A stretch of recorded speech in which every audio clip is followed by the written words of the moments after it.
ৰাতিপুৱা ৮টামান বজাত ৰাতিপুৱা মৰ্ণিংটো নৰ্মেল, একো ধৰণৰ অসুবিধা একো নাই। তাৰপিছত ৰাতি বস্তুটো এতিয়া ভাবিছিলোঁ বঙাইগাঁৱৰ ফালে গ'ল নেকি, কিন্তু এতিয়া বঙাইগাঁৱত যোৱা বাছৰ ড্ৰাইভাৰবিলাকে কৈছে যে আমাৰ গাড়ীত উঠা নাই। মই 2এখন উইংগাৰতো সুধিলোঁ, কোকৰাঝাৰ যোৱা সিফালে যোৱা মানে পূবফালে যোৱা, কিন্তু এতিয়ালৈকে সোঁতৰ একো পোৱা নাই মানে বাতৰিটো। দেউতাৰ মই ওলাই গ'লোঁ এনে চাম বুলি, যে আহি ঘূৰি ৰাস্তাৰ কাষতে ক'ৰবাত আছে নেকি। তাৰপাছত আমি ডাইৰেক্ট গ'লোঁ বাছ ষ্টপেজত মানে অলপমান খবৰ কৰোঁতে দোকানবিলাকত আপোনাৰ মজদুৰ দুজনে ক'লে যে যোৱাকালি দেখা বুলি, ফটো দেখালোঁ। সিহঁতে 10:15 মানত টোটো এখনৰ পৰা বেটাৰী ষ্টেণ্ডৰ পৰা নামা বুলি কৈছে। তাৰপাছত মই অলপ খবৰ কৰোঁতে ভেণ্ডৰ এজনৰ খবৰ পালোঁ, আপোনাৰ বাদাম বেচে, তাত আনচাৰী নাম হয় তেখেতৰ। আনচাৰী যাই ক'লে যে আপোনাৰ জয় মা দুৰ্গা বাছখনত উঠিছিল। সেইটো টাইম হৈছে আপোনাৰ 10টাৰ পৰা 11টাৰ ভিতৰত। বাছখন সেইখিনি 10টাত গোসাইগাঁৱত সোমাই 11টাত বঙাইগাঁৱলৈকে যায়, সেইখিনিৰ ভিতৰত 5 নম্বৰ চিটত বহা বুলিও কৈছে।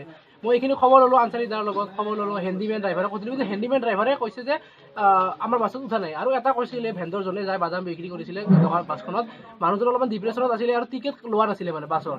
কাউণ্টাৰৰ টিকেট লোৱা নাছিলে। কাউণ্টাৰৰ যে প্ৰবীণ দা আছে তেখেতক মই খবৰ লৈছোঁ, তেখেতৰ লগত টিকেট লোৱা নাই। মানুহজনে মাকটো চিনি পায়, কলেজত কাম কৰে, চবেই চিনি পায়।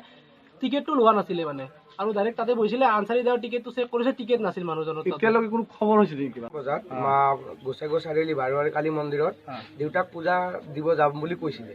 কৈ মেলি পূজা দিব গ'লোঁ। চাৰিআলি যিখিনি মানুহ আছে পূজা দিব যোৱা বুলিও দেখিছে, কিন্তু তেখেত পূজা দি ঘৰমুৱা নহ'ল আৰু পত্ৰ পোৱা নাই। আৰক্ষীক খবৰ দিয়া হৈছে নেকি? আৰক্ষীক খবৰ দিয়া হৈছে, যোৱাকালি আৰক্ষীক জনোৱা হৈছে। আৰু তেখেতে মানে এছিষ্টেণ্ট এছ পি ছাৰৰ লগতো কথা পাতিছোঁ।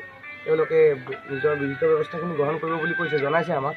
কিন্তু এইখিনি কাম অলপ খৰতকীয়াকৈ কৰিলে আমি অলপমান মনত শান্তি পাওঁ, কাৰণ যিহেতু এটা মানসিক আমিও অশান্তিতে ভুগি আছোঁ। আৰু পেচেণ্টজনো অলপ মা হয় মোৰ, তেখেত অলপ মানসিকভাৱে অলপ অশান্তিত ভুগি আছে। তেখেত অলপ হাৰ্টৰ অলপ পেচেণ্ট হয় তেখেত, কিন্তু আজি যোৱা 2 সপ্তাহ ধৰি তেখেত অলপ মেণ্টেল ডিপ্ৰেশ্যনত ভুগি আছে, সেইটো আমি জানো। যাওঁতেও কালি ৰাতিপুৱা অৱস্থাটো অলপ ঠিক তেনেকুৱাই আছিলে, অলপ মানুহটো হাঁহি ফূৰ্তি কৰি আছিল যদিও, কিন্তু গোসাইগাঁও চাৰিআলিত প্ৰত্যেকদৰ্শীৰ মতে মানুহজন ঠিক শাৰীৰিক এটা ইমবেলেঞ্চত আছিল।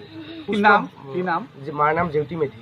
কিবা চাকৰি কৰে? চাকৰি হয়, গোসাইগাঁও কলেজ লাইব্ৰেৰীৰ বিয়াৰ হয়। কি নাম আছিল? জেউতি মেধি। আজি কিবা ভাইটিজনক